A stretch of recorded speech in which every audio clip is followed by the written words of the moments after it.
should churches...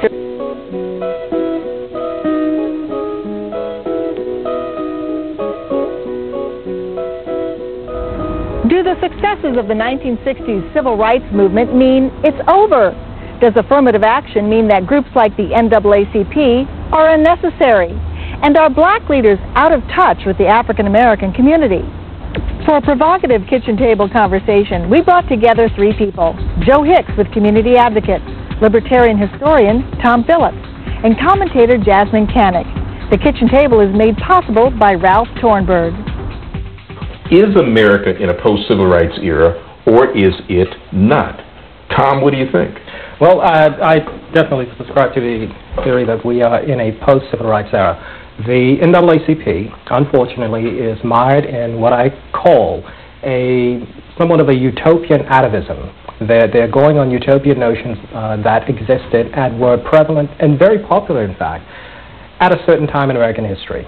You know, I've been questioning the relevancy of the NAACP for a while now. That's right. I've been reading stuff. You've been writing about the NAACP, in fact. As someone who's 29 and definitely benefited from the struggles in the 60s and the 70s, you know, I'm here and I look at what's going on in America, especially with African Americans, and I do think that we still have civil rights issues that need to be fought. The issue I have with the organization is just that they don't seem to want to move into the year 2007. They seem to be stuck in the 60s, and that is how they're operating. What are the kind of issues facing Black America today? One of the first things is that they would start addressing the gay and lesbian civil rights movement, because it does affect African Americans. As we saw in previous presidential elections, that issue was used to divide our community, and organizations like the NAACP were silent, and they continue to remain silent, and it's causing a lot of damage in our communities.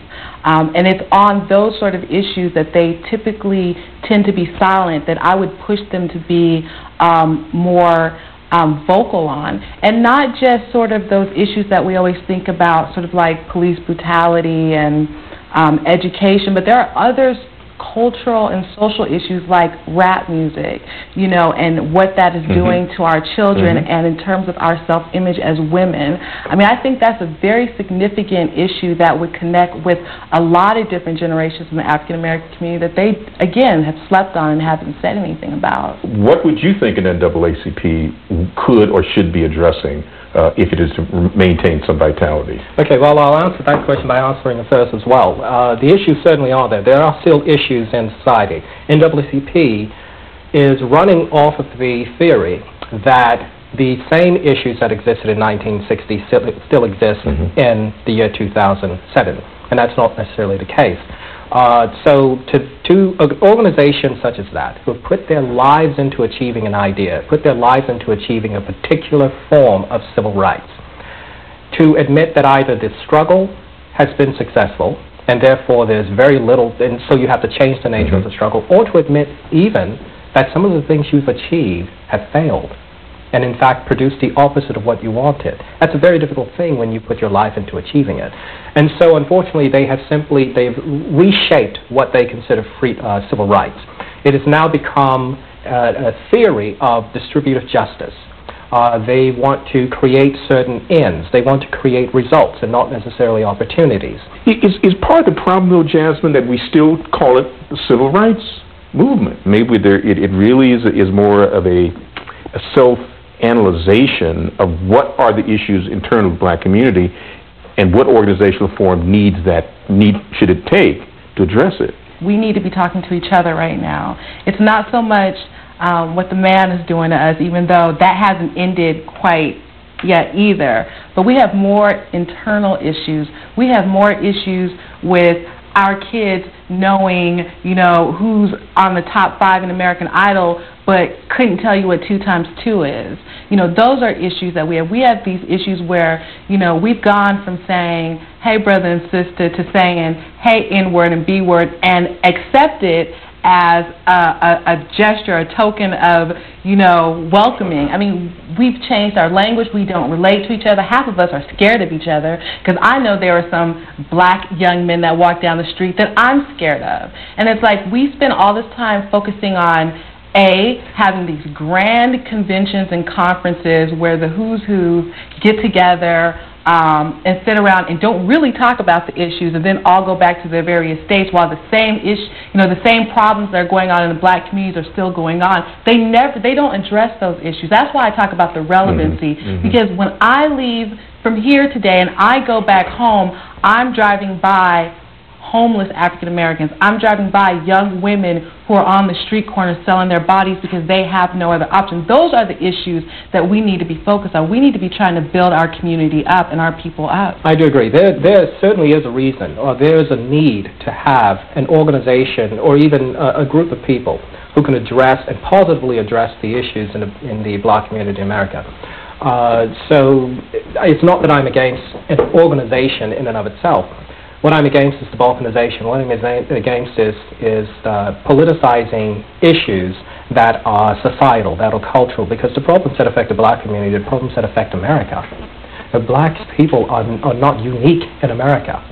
And so I think that addressing those problems, you have to do it in a way that addresses the needs of the people as they are Americans. How are you going to advance in a society? Not advance as black people, not constantly see yourself pegged into a balkanized hole, but really started happening in the 1960s. After the struggle, after the civil rights struggle had achieved so many advances. But it didn't happen because of anything unique to blacks. It happened simply because people started to have a vested interest in continuation of those problems. And as long as leaders, so to speak, including political leaders, have a vested interest in those problems, they will continue, and they will perpetuate themselves. In many ways, this is the crux of this discussion. Where are we in contemporary American society, and what's the path forward? I'm not saying that we don't need organizations like the NAACP, but we need to rethink what our strategy is, and we need to rethink how we're going to go about achieving whatever it is we're trying to achieve for our folks, and that's where we have not been very good at. All I see lately is just a lot of folks making a lot of money, and the folks who aren't making money still aren't making money, the haves and the have-nots. I don't see the NAACP making a concentrated effort to reach back and bring those of us that don't have it with them. Tom, do you think that the NAACPs of the world would be supplanted by new organizational forms, or can organizations like that be reformed? No, it can certainly be reformed, but I don't think it'll be supplanted. They are far too entrenched. But in terms of reshaping the organization, as she mentioned earlier, people don't live forever, so I think by attrition, it's going to reshape on its own. Whether it'll be infused with new ideas, new personalities, who knows? I guess that's going to be the last word for right now. We're out of time, but we'll continue some of the point. Guys, thanks for coming and having this discussion. Appreciate it.